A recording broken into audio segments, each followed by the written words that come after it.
88 d'émission autour du handicap. C'est Magali qui est encore là.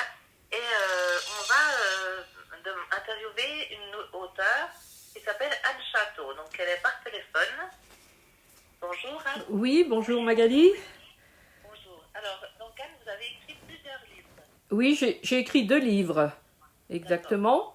Je suis la maman d'un jeune homme qui est atteint du syndrome d'Angelman. Je suis en même temps vice-présidente de l'association Syndrome Angelman France, qui est l'une des 2 associations sur ce syndrome. Alors, très rapidement, ce syndrome concerne une anomalie qui touche le chromosome 15. Et c'est une maladie rare puisque c'est à peu près un enfant sur 20 000. Voilà. Les 2 livres que j'ai écrits, le premier concernait l'enfance.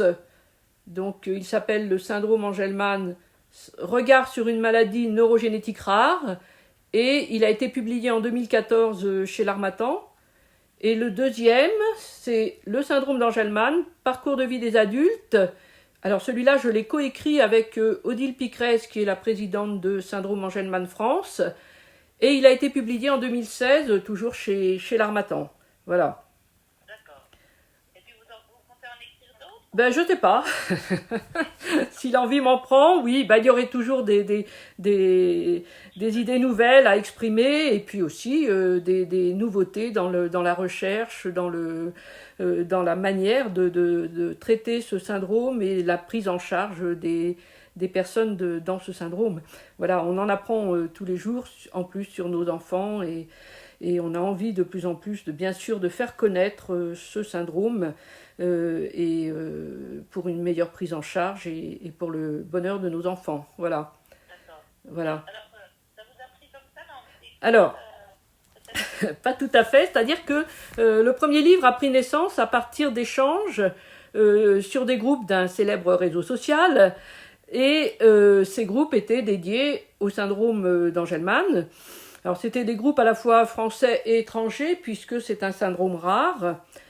Et les échanges étaient si riches que j'ai pensé que ce serait vraiment dommage de les perdre, puisque tous les thèmes importants, finalement, qui constituent la vie des familles et des enfants de ce syndrome étaient abordés dans ces discussions extrêmement riches et positives, ou au contraire émouvantes. Enfin bon, c'était vraiment toute une vie qui passait à travers ces témoignages. Donc vous avez rencontré ces personnes ou ça s'est fait juste comme ça par les réseaux sociaux?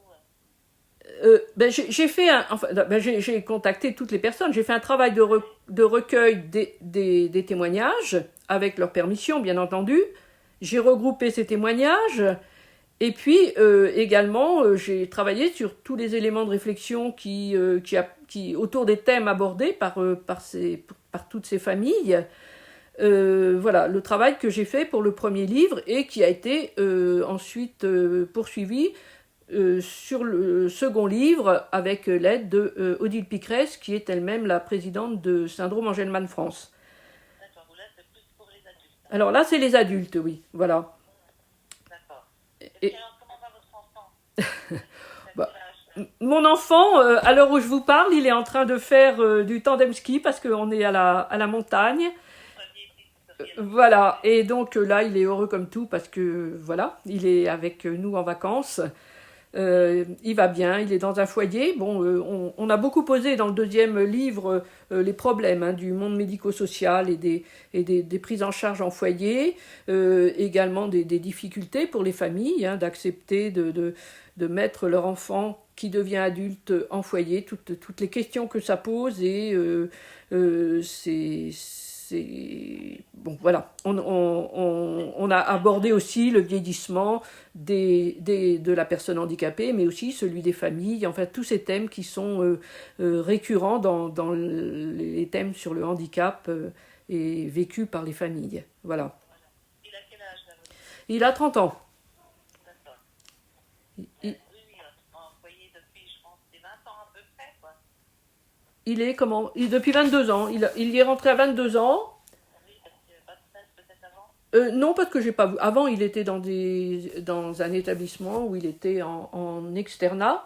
Et puis, j'ai pensé à un certain moment, suite à certains événements, et puis aussi, les circonstances ont fait que j'ai pensé que il était peut-être temps que, comme tous les enfants, comme tous les jeunes adultes finalement, il ait une vie indépendante un peu de maman, parce que maman ne sera pas éternelle, voilà.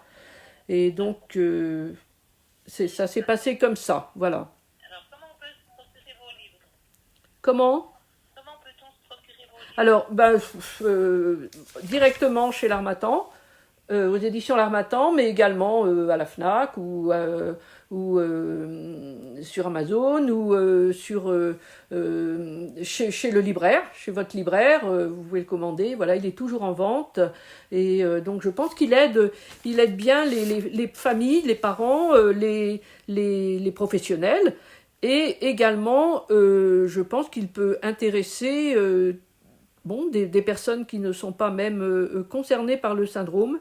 D'accord. Voilà. Ok. Eh bien, écoutez, je vais vous dire au revoir, parce que j'ai encore d'autres personnes de temps pas. Bon, écoutez, je vous remercie beaucoup de m'avoir donné la parole.